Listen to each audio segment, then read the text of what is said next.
This is CBC Here and Now.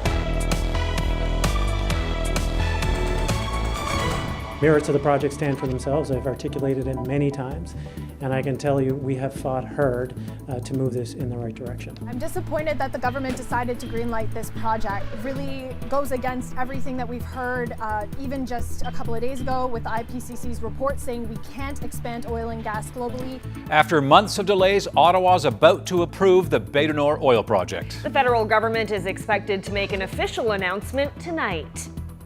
A couple more days of gray skies, but we do have a warm-up coming for the weekend. It's exhilarating to see so many people from the tourism industry out and about. It gives you a sense of hope. For the first time in 2 years, tourism operators get together. The industry has high hopes for a booming summer season.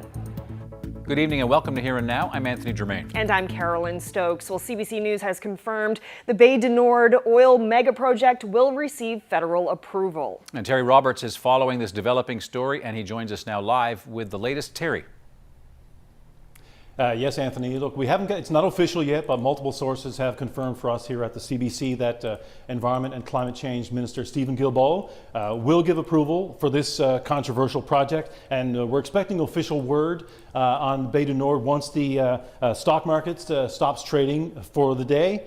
So the path to right now, this has been a 4-year environmental assessment process for Bay du Nord. An impact assessment already found that it will not likely cause significant environmental effects, and that the path to approval was a very controversial one. We had project supporters on one side arguing about the economic benefits and the fact Bay du Nord has low carbon oil that can be produced out there. And on the other side, we had advocates for a quick transition away from fossil fuels. So all of those were trying to influence the outcome with the Environment Minister. And by the way, a former Greenpeace activist, Stephen Guilbeault, caught in the middle of all this. Now, I spoke with Premier Andrew Furey just a short while ago. Now, like all of us, he's still waiting for official word from Ottawa, but he seemed very upbeat. I am very confident that our voice has been heard to the people making the decisions. The merits of the project stand for themselves. I've articulated it many times, and I can tell you we have fought hard to move this in the right direction. Yeah, so how did we get here? Well, I guess it's been really a series of carefully orchestrated steps, you might say, because it's such a controversial issue. We had a new environment minister last year, of course, Mr. Guilbeault. And look, one of the first things dropped on his desk was the potential for a 1 billion barrel oil field in offshore Newfoundland. So obviously that was a tough thing for him to have to handle. So, and we've heard, of course, there were deep divisions in the federal cabinet over the project. We've had report after report stressing that we have to sharply reduce greenhouse gas emissions in order to avoid climate disaster in the coming years. So we had not one but two decision delays from Guilbeault, one in December, one last month. Now, last week the federal Liberals released their emissions reduction plan, and it includes a commitment to supply to sharply reduce emissions over the next 8 years, with oil and gas sector being leaned upon heavily to meet those targets. Now, but this plan also includes references to the need for oil that can be sourced with low emissions during production. And Equinor has repeatedly said that carbon emissions per barrel of oil produced at Bay du Nord will be among the lowest in Canada. And then just yesterday, another building block to where we are today, a big announcement that the Offshore Petroleum Board here in Newfoundland and Labrador will be renamed. It's now going to be the Offshore Energy Board, with an expanded mandate to include the development of renewables such as wind power, clean hydrogen. So all setting the stage really for what we have today, with the Premier defending the province's commitment to the oil and gas industry. If you're faced with the imperative of using oil products during that transitory time, isn't it the right decision, the responsible decision, the prudent decision to be selecting the lower carbon oil, the lower carbon petroleum product, and the high carbon emitting petroleum product? Yeah, so what happens next here? We've got to be careful that this does not mean that Bay du Nord project will go ahead. The Equinor board of directors, of course, and the partners in this project, they still have to approve this project, sanction it, and I'm hearing that could be as much as 2 years away. But all the signs are there that before the end of this decade, we could have a fifth producing oil field in our offshore. And one more thing, the West Hercules drill rig, that's a rig familiar in our offshore, that's sailing right now across the Atlantic Ocean from Norway. That's going to be drilling 2 exploration wells in Bay du Nord. Again, signals that Equinor is very confident in this mega project in our offshore. Reporting live for Here and Now, I'm Terry Roberts in St. John's. Now, as you heard Terry say, not everybody supports the project or this decision. They say all this talk about green oil is nothing but nonsense. A little later in the show, we're going to hear from some of the critics.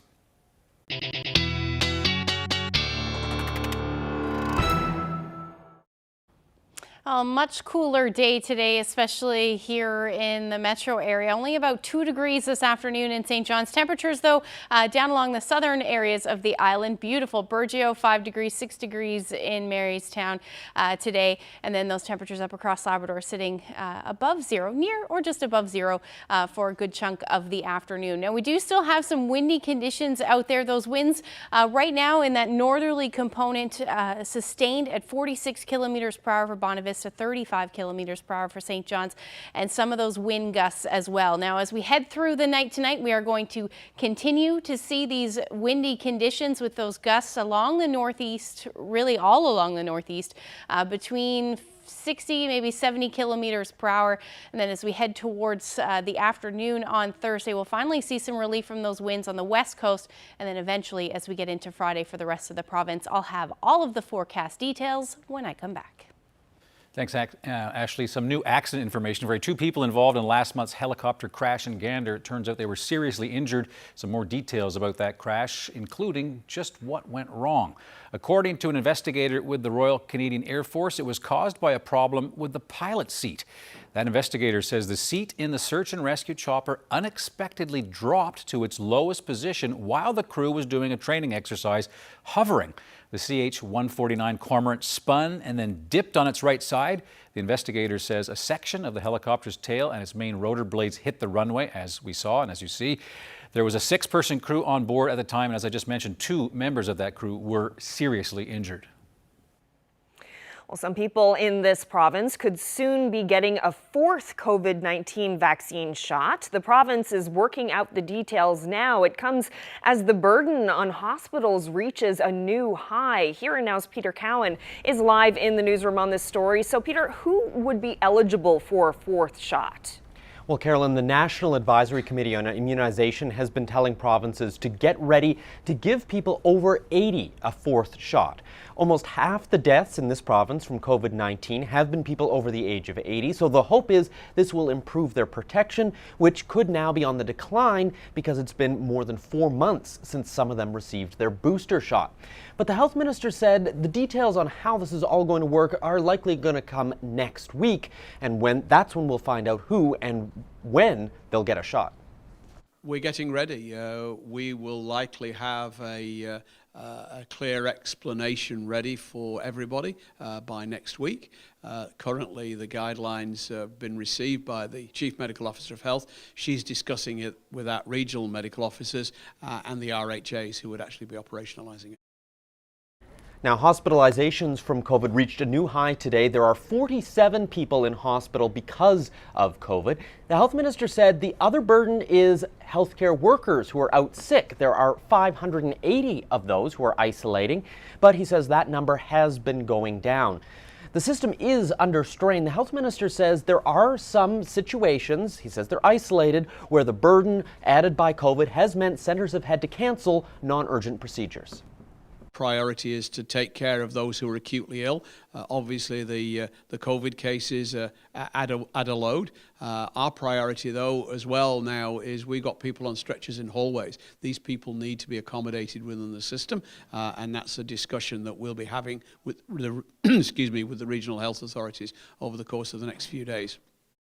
Now, the health minister pointed out the hospitalizations do sit below 60. That was the upper limit of what the Chief Medical Officer of Health said the system would be able to handle. Reporting live from the newsroom, I'm Peter Cowan for Here and Now.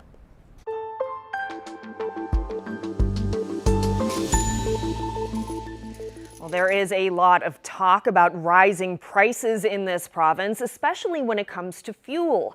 This week alone, the Labrador West and Churchill Falls areas were hit with significant increases in the cost of diesel and stove oil. Here now's Daryl Din has that story. Residents of Labrador West and Churchill Falls faced a huge jump in fuel prices this week. For stovetop oil, over 34 cents a litre, and for diesel, 39 cents a litre. That's left some residents like Calvin Campbell, who are now paying more than $3 a litre for diesel, shocked with how much they have to pay for fuel. I think it's a disgrace. I just spoke to my brother in Yellowknife, and they're isolated the same as we are, so that is totally out of the question. They're paying $1.91 a litre. So I would love to hear the explanation of how they can justify 307 here, 0.6 in Labrador. We're getting taken. To fill his truck that was already a quarter full, it cost more than $267, more than double what he paid this time last year. Colin Vardy runs an industrial business in town. He says the increases mean his shipping costs are now up by 20%. We're going to have no choice but to look at our pricing schemes and find ways to recoup that cost. Unfortunately, those costs run downhill. There's only so much a small business can absorb. 1 or 2% you absorb here and there, but when you're talking 20% less your full margin, you kind of at the door. And he's also noticing snowmobile-related sales are also down as people seem hesitant to spend. There's always uphill battle when you're in small business. So we're just getting clear of the pandemic. Things, the snow starting to melt here. You figure you're going to start picking up some business, but people are sitting still now. I don't know if it's a change of season or the price of fuel, but snowmobiling is a big industry for us here. We sell snowmobile parts and clothing, and with the price increases of fuel, we haven't seen as many people coming through the door, recreating on the weekends, right? Vardy hopes government reduces fuel taxes to help ease the burden. Well, I think it's fair for the government to reduce some of the taxes. If we go back and remember, there was a time when the price of fuel was extremely low, and they said, well, we're not used to paying such a low price for fuel, so we'll increase the fuel tax in the short term to help with the economy and help with the provincial budget. Now we're on the opposite side, so maybe this forgiveness has come back to us. With costs rising on all fronts, many are looking to tomorrow's budget for some financial relief. Daryl Din, CBC News, Labrador City. Still no refuge for a man targeted by the Taliban, so an update for you now on a story that Here Now brought you last fall about a local man's fight to help an Afghanistan resident flee the Taliban. The man, who was an interpreter for the Canadian forces in Afghanistan, is still trapped in that country. But as Here Now's Mark Quinn reports, a Maddox Cove man is still working to get his friend out. No works, no money, and tensions. And also they're trying to target those people. They work with the coalition forces. When CBC News spoke with this Afghan interpreter in September, he was struggling to survive. The interpreter we're calling Joe for his protection had already been shot in the legs by the Taliban in an attempted assassination. Last September, they were still looking to punish him for helping the Canadian military in Afghanistan. I'm not staying in one location more than 2 or 3 hours. 3 times they came to my house. They were asking from my sister's husband, where is he? We want to talk with him. We want to give him a job. Back then, Afghanistan was in the news as people clamored to get out after the departure of NATO forces. Canada promised to help. We compare favorably and strongly to just about every other of our allied countries in terms of how strongly and actively Canadians work to get people out of Afghanistan to safety. But so far, Canadian officials haven't been able to extract Joe and his family of 7. Him and his family lived on the street. He had to sell his laptop. He's kept a phone for communication. He sold other possessions to attain money to pay his relatives who are with him, to feed his family. Retired Canadian Forces Brigadier General James Camsell worked with Joe in Afghanistan. He lives in Maddox Cove now and stays in touch with Joe. In early March, the Taliban actually surrounded the building he was in, and he had to hide his documents, basically go radio silence with his cell phone and all that in order to escape detainment or capture. His mother was also beaten up in late December, beaten severely as they tried to find his location in order to detain him. Kamsel says Canada can't abandon Joe. He says we have an obligation to protect Joe and his family. He helped us in that war immensely. He was wounded.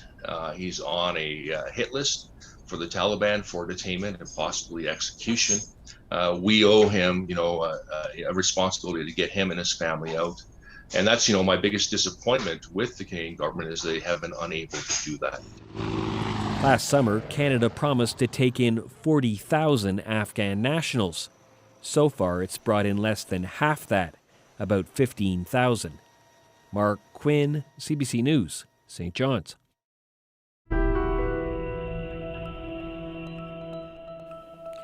For the first time in 2 years, hospitality stakeholders from all over the province gathered in person in St. John's. Hospitality Newfoundland and Labrador is holding its annual conference this week. Yeah, and they must be excited ahead of what is appearing to be a busy season for tourism despite the province's soaring COVID-19 cases.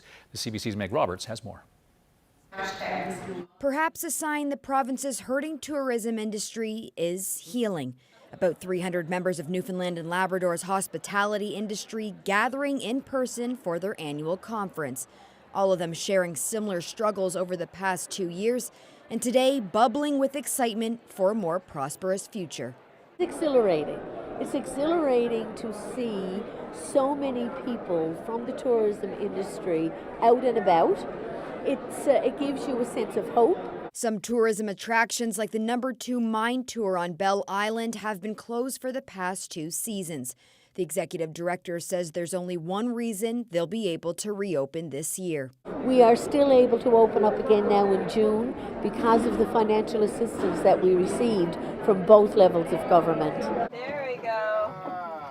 Instead of dwelling on the financial struggles faced, many are looking forward to what they hope will be an extremely busy summer, in part thanks to Come Home Year 2022. Battle Harbour, a restored fishing village in Labrador, already has more bookings than all of last summer, and it's pleased for the province's tourism industry to welcome back those motor coach buses and full flights. A high tide rises all ships. Well, we all need to be getting in on this, and it's looking like it's going to be a pretty good year. But many operators are proceeding with caution, with Newfoundland and Labrador having the highest number of COVID-19 cases and hospitalizations since ever before. We're still going to be keeping all of our protocols, watching everything that's going on and adjusting as it goes. I mean, fingers crossed that it'll be a good, calm summer for everyone, but this last 2 years, you don't know where you're going to wake up in the next day. So we're dipping our toe into the water. By the end of the season, we'll have our full foot in, but by May of 2023, we'll be in right to the neck. Meg Roberts, CBC News, St. John's. Well, after an impressive start to the World Curling Championships, Team Gushue suffered its first loss this afternoon in Las Vegas. The Team Canada representatives came up short against the #1 ranked rink in the world, Team Sweden, by a score of 7-5. Team Gushue won't get much rest, though, as they will play again later tonight against Finland. Well, move over hot dogs and make room Big Mary. The Toronto Blue Jays are back in action on Friday, and there is a brand new addition to their concession stand lineup, and that's Mary Brown's. The local queen of chicken and the Jays have signed a 5-year partnership, meaning that fans can now enjoy a Big Mary at the ballpark.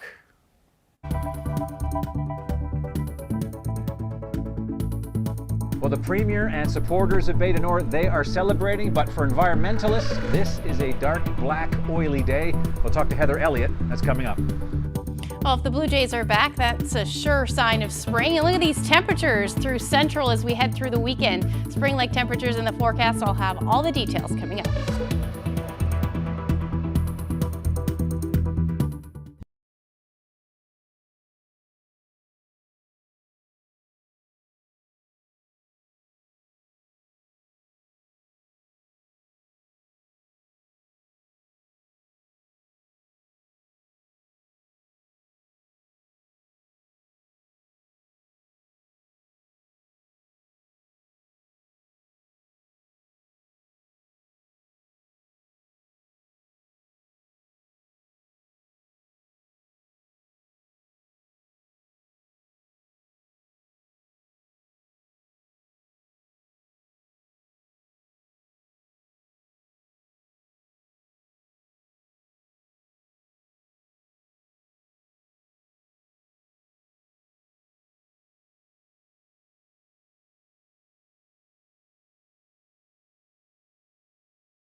Welcome back to Here and Now. Well, our top story, of course, Bay du Nord getting a green light, the oil industry and the Premier celebrating the fact that it means billions of dollars. However, it also means billions of barrels of oil will be burned in the future. We're going to talk about that now with a critic of this decision, and that's Heather Elliott, who is with Sierra Club. So Heather, what's your immediate reaction to the decision?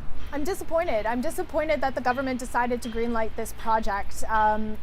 It really goes against everything that we've heard, even just a couple of days ago with the IPCC's report saying we can't expand oil and gas globally, that we can't have these kind of mega projects. The UN secretary saying, that it's radicals that are the types of people who are expanding oil and gas. So it's truly disappointing that even in the shadow of all of that, they decided to greenlight this project. Are you surprised by this decision? Am I surprised? No, and it's unfortunate that I'm not. Newfoundland and Labrador particularly, we live in a province that has dealt with a lot of economic instability, and much of that has actually been at the hands of the fossil fuel sector. So this idea that there is jobs, that there is things, that there's this concrete future that people can visualize makes it really difficult to see the transition and where we could go from there. So while I'm not surprised, I'm still disappointed. I wonder if it's just sort of the case that when it comes to certain industries, the economic situation of the province is so weak and underperforming that jobs trumps most decisions. And for instance, everybody at home, I suspect, looking at polling, most Newfoundlanders in favor of this, but my understanding is you look at 1 billion barrels of oil per year once this thing's maxed out, that's the equivalent of 6 to 7 million gas-powered cars. And we're trying to get people to switch to EVs, and I'm kind of thinking, to what level is there? On the one hand, yes, we want to be green, but what does the action say? And this is the issue, right? Like when we're looking at just yesterday, the provincial government saying, oh, well, we're going to start investing in wind turbines. We're going to, we're rebranding CNLOPB and turning it into, adding energy on the end. And the fact is that I would liken it to having a piece of raw broccoli in one hand and a quarter pounder with cheese in the other, and saying, oh, well, because I've had this balances it out. Just because we're investing now in wind doesn't mean that we're going to be able to offset the loads of carbon that we're going to be pumping into the atmosphere with Bay du Nord. Now, the political messaging around this announcement is all about how this is transitioning. So you've got a federal government that says it's green, you've got a provincial government that says that it wants to be green, and that this is all part of a transitioning away from oil over the long term. Is the dispute between the people who are for these kinds of projects and environmentalists an issue of the shape that transition will take, or can you be faulted for not being realistic? We can't just, that's it, we're done with oil. First and foremost, no one is saying turn off the taps tomorrow. So I want to make that perfectly clear.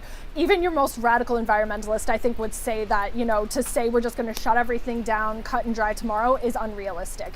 We know that we need to transition. We know that it's going to be a process. I think the issue is twofold.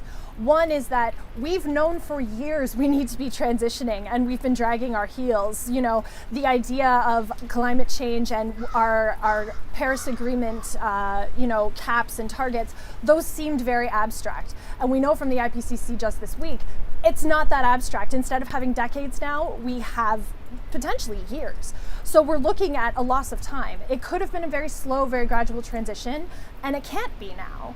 I think on the other hand, you also have the idea that we can't have a clear roadmap of how we're going to transition and how we're going to move forward if the other stakeholders, like industry, like government, aren't willing to come to the table. We understand what it'll mean to be a just transition. We understand what that'll mean, right. But the fact is that if we don't have those other people willing to sit down and have a conversation and plan out what it'll look like, then that's how we get labeled as being overly optimistic. Quick last question for Absolutely. you. Should this be the last approval? When will we actually be able to say, okay, I don't know, we have definitely hit the transition point. This is the last project. Will we ever get to that point? I think this needs to be that point. I think the IPCC and what we're hearing from different youth-led climate movements across this country says if this has to be it, this has to be the last one. We don't have any more time. We have been told explicitly by scientists and climate experts, we can't keep expanding fossil fuels, oil and gas, coal, any of it. We need to be done. So if we need to greenlight this project, this has to be the end of it. We can't keep saying, oh, one more, just one more. It's not an option. We saw youth-led climate marches over these last 2 years. We're jeopardizing their future now. It's our responsibility to say enough is enough. Heather Elliott, appreciate your insight. Thank you very much. Thank you very much for having me.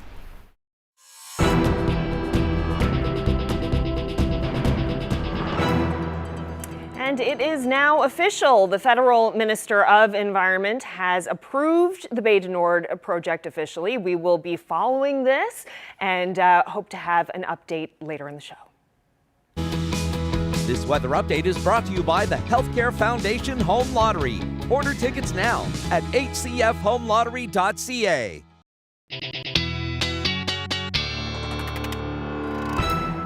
All right, so now let's have a look at the weather. It was pouring rain. We saw when Anthony was doing that interview. That wasn't too long ago. So how are things looking this evening? Yeah, we've seen a whole bunch of everything today. Woke up to about 5 centimeters of snow on the ground in St. John's this afternoon, and then rain for a good chunk of the afternoon. Let's take a look at what's going on. It's that area of low pressure I've been talking about for this week. It is moving further offshore, but it is still very much influencing the weather. And you can see some of those showers and flurries showing up on the radar there over the Avalon. But we've got a lot of cool air associated with this ridge of high pressure, and it is affecting a good chunk of the province today, and we're going to continue to see that as we head through the next couple of days. So there's a look at all that cloud cover, not really showing up on the radar, but if we take a look at the live looks at the cameras across the province, Gander definitely seeing some wet weather out there, flurries and or showers.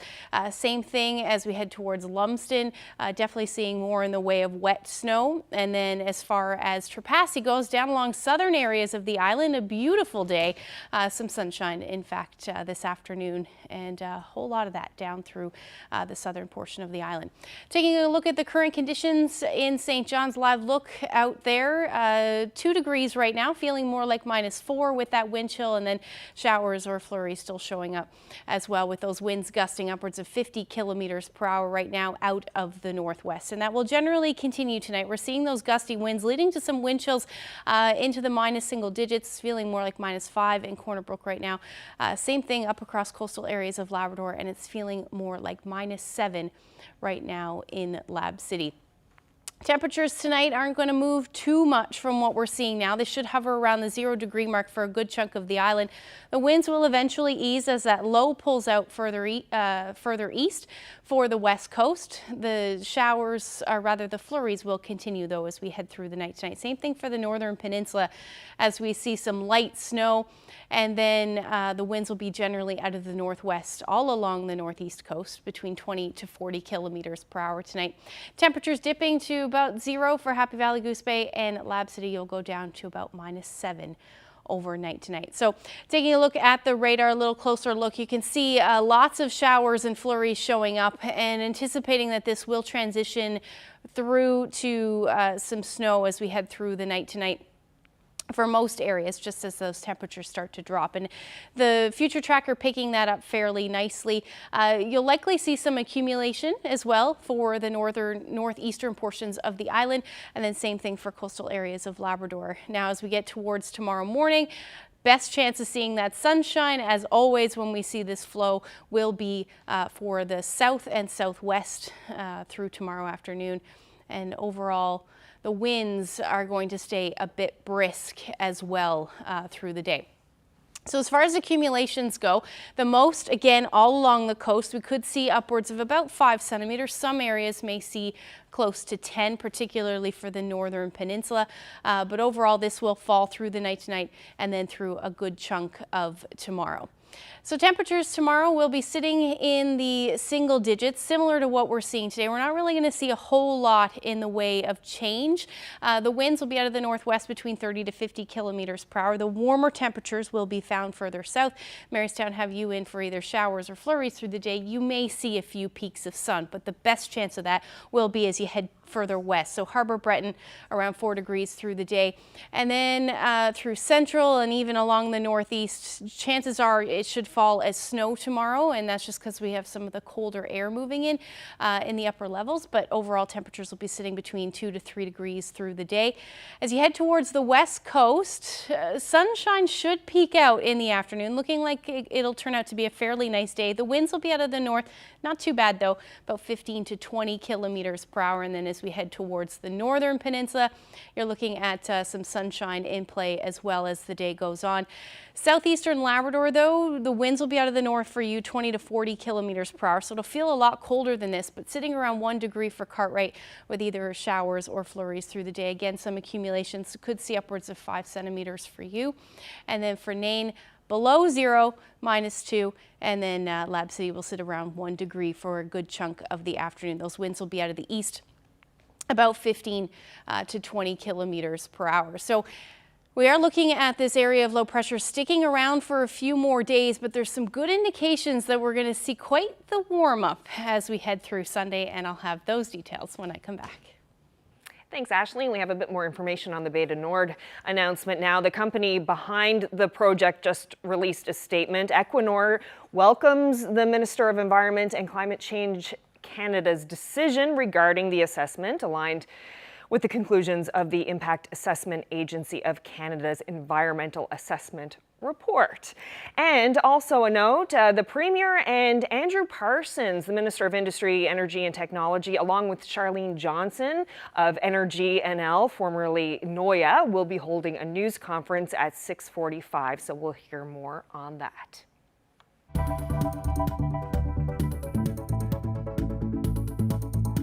Big thing we want to see is whether or not the government is including Bay du Nord in its assumptions for the years coming. Tells us more about expectations for growth of the economy over the next number of years. What should we expect to see in tomorrow's provincial budget? Senior investment advisor Larry Short tells us what he'll be watching for tomorrow.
Well, tomorrow is Budget Day, or more specifically, Budgets Day. Both the provincial and federal budgets will be released tomorrow. One of the big questions will be, how far are the Liberals willing to go to fix the province's financial crisis?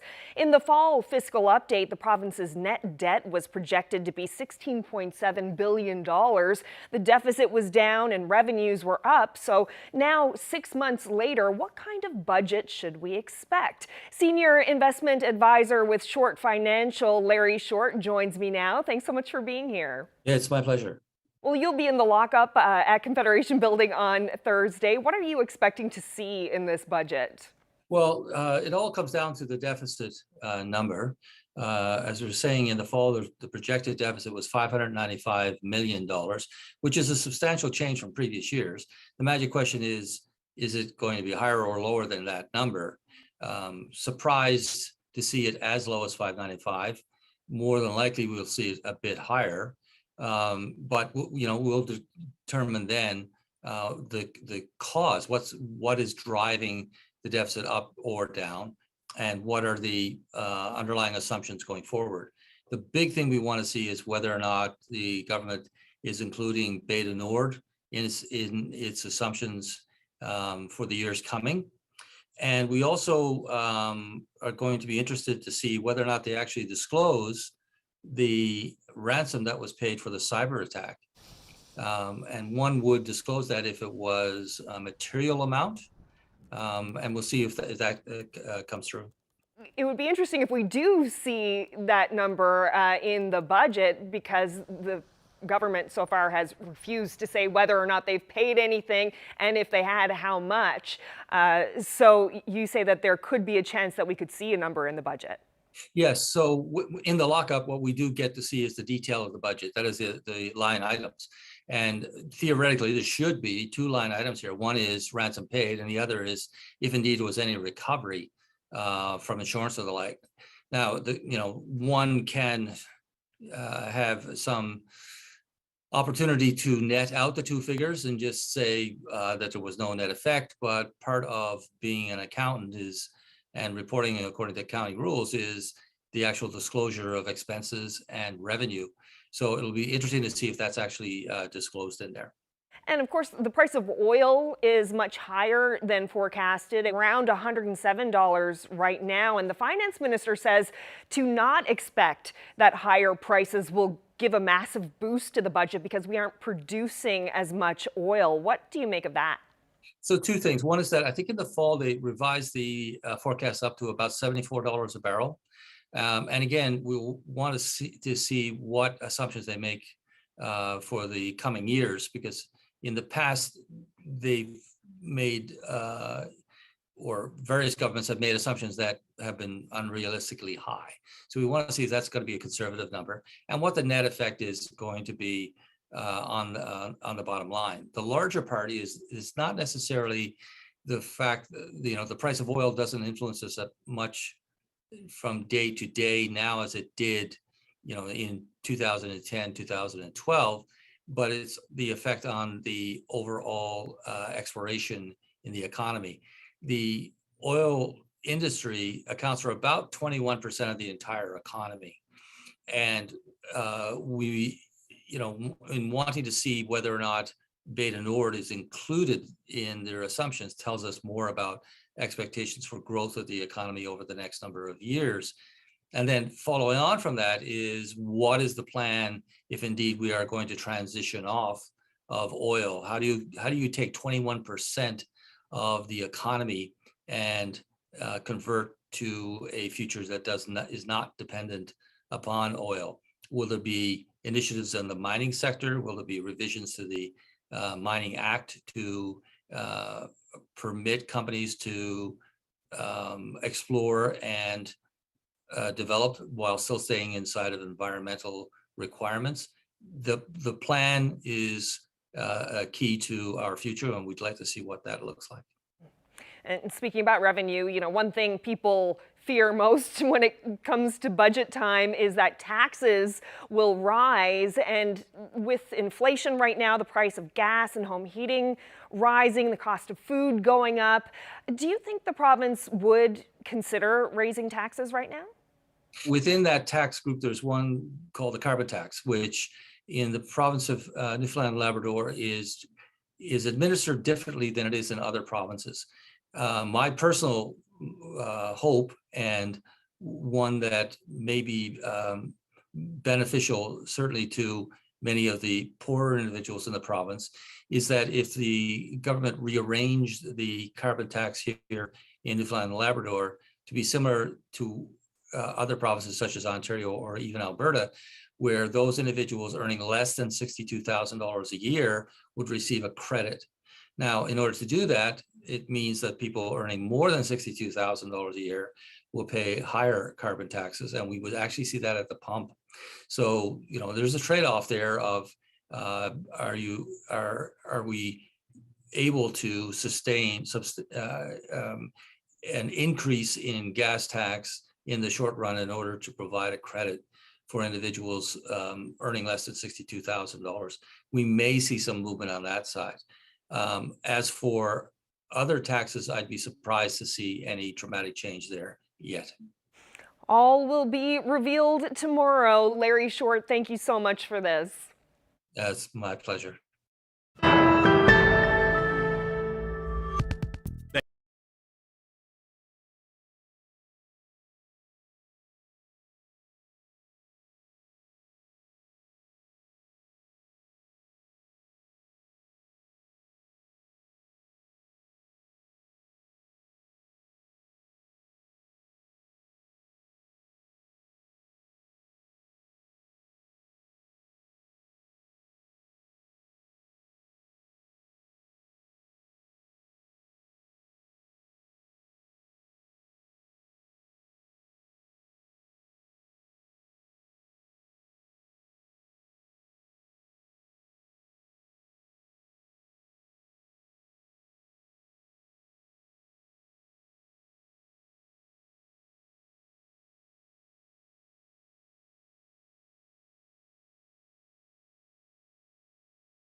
They can no longer endure the fighting.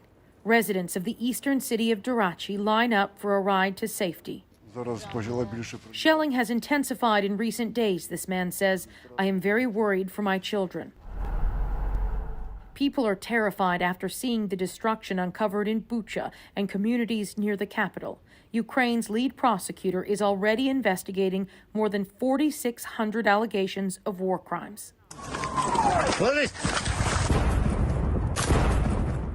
Near constant attacks from Russian soldiers in the east and south has local officials pleading with residents to leave if they can. Ukraine's president made a fresh appeal for more help, calling on lawmakers in Ireland to advocate on his behalf. I would like to ask you to show more leadership in our anti-war coalition. I would like to ask you to convince EU partners to introduce even more rigid sanctions against Russia that would really make sure that the Russian war machine will stop. Fear of increasing attacks is also spreading west. Ukrainian forces shot down 2 missiles over an abandoned fuel storage facility about an hour outside of Lviv. This woman heard the explosions. It's a very hard situation. I cry all the time, she says. What help would you want from? The mayor is at least relieved no one was hurt, but he too wants more help from the West. When the sky is closed, we will win very quickly, he says. We say close the sky over Ukraine. NATO is unlikely to agree to enforce a no-fly zone over Ukraine. Foreign ministers are holding 2 days of meetings, and while they are discussing more support, including more weapons, a no-fly zone remains off the list. Katie Simpson, CBC News, Lviv. Okay, and we should be going up to the Confederation Building in just a few minutes to hear from the Premier, as well as Andrew Parsons and Charlene Johnson with Energy NL. We will hopefully get to that after the break.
Newfoundland and Labrador federal. Welcome back. Let's go right to the Confederation Building. The big story today, the approval of the Bay du Nord project. You see Premier Andrew Furey speaking right now.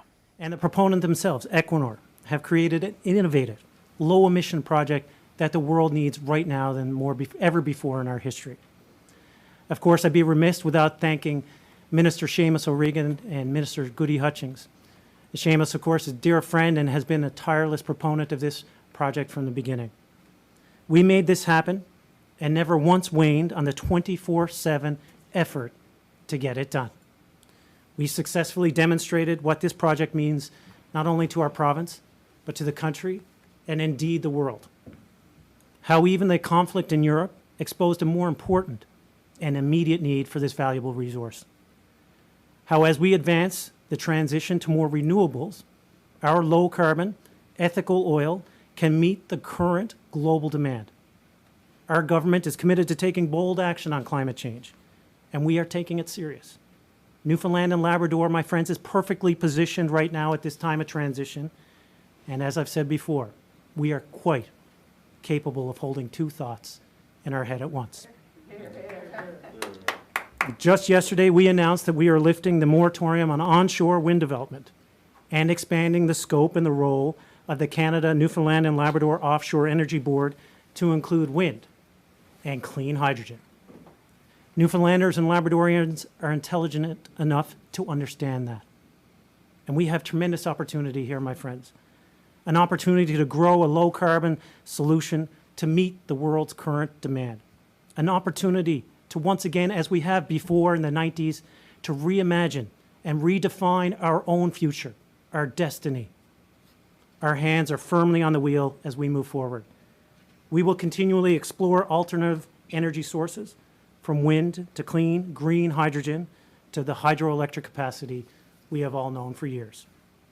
We will do so, however, as we fully realize the potential of Bay du Nord. This giant step forward will be a giant step forward in our economic recovery. Now, I know there's been anxiety. For everyone working and connected to the offshore oil industry in this province, I know this announcement registers as a huge sigh of relief. Please know that all of us involved had the very best interests of you and your family at heart as we argued for this project. We needed this news at this moment, and I could not be more proud to let you know this news today. But our federal partners have had your back as well. This was made possible, of course, by their cooperation and their ability to see the long-term benefits for all involved. I want to once again thank our federal cabinet representatives, Minister O'Regan and Minister Hutchings, along with Minister of Natural Resources, Minister Jonathan Wilkinson, who's been critical on this file moving forward. And of course, my dear friend, Minister LeBlanc in Intergovernmental Affairs. As always, of course, the Prime Minister as well. Prime Minister Trudeau has always had the back of Newfoundlanders and Labradorians, and today is yet another example of that. Yes, the Bay du Nord project is a go. It is a green light as we progress towards a greener future. A lot of work went into getting us here today. So let's take a moment and enjoy it. But tomorrow we'll roll up our sleeves and get back to the hard work of building a brighter future for our children and our children's children. Thank you very much. I'll turn things now over to Minister Parsons.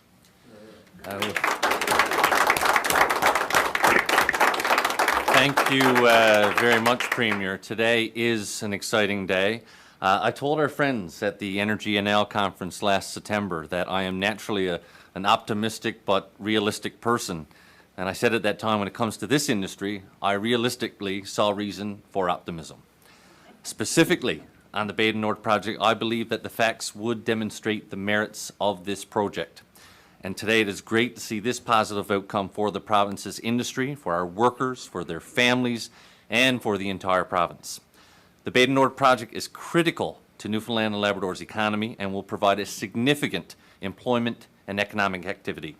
At the same time, this project will play a key role in helping our province meet global demand for responsible oil while supporting our government's commitment to net zero by 2050.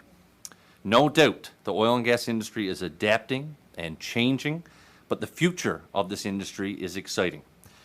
Our industry, with our low emissions per barrel compared to the international average and our strong environmental, social, and governance structure, can be a part of the solution as the world transitions to a lower carbon economy. We've known about Equinor's strategy to be a leader in the global energy transition, and we have and will work with them to achieve future net zero commitments. The Atlantic Accord recognizes the right of Newfoundland and Labrador to be the principal beneficiary of the oil and gas resources off our shores, consistent with the requirement for a strong and united Canada. We will.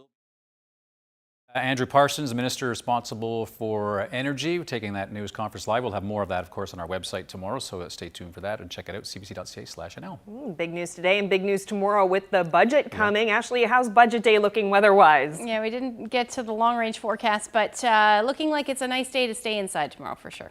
Good day to be locked up in a budget. Many reporters will be locked up tomorrow. Or two budgets, yeah. So Larry Short will be our analyst tomorrow. We'll take a look at the numbers, the analysis, the reaction, of course. We'll see if Bay du Nord makes it into those assumptions, as he told Carol in that interview she did with him. So lots of news tomorrow, not just here, but also from the nation's capital as well. It's going to be another busy day. Absolutely. Well, that's it for us tonight. Thank you so much for joining us. See you tomorrow. Good night.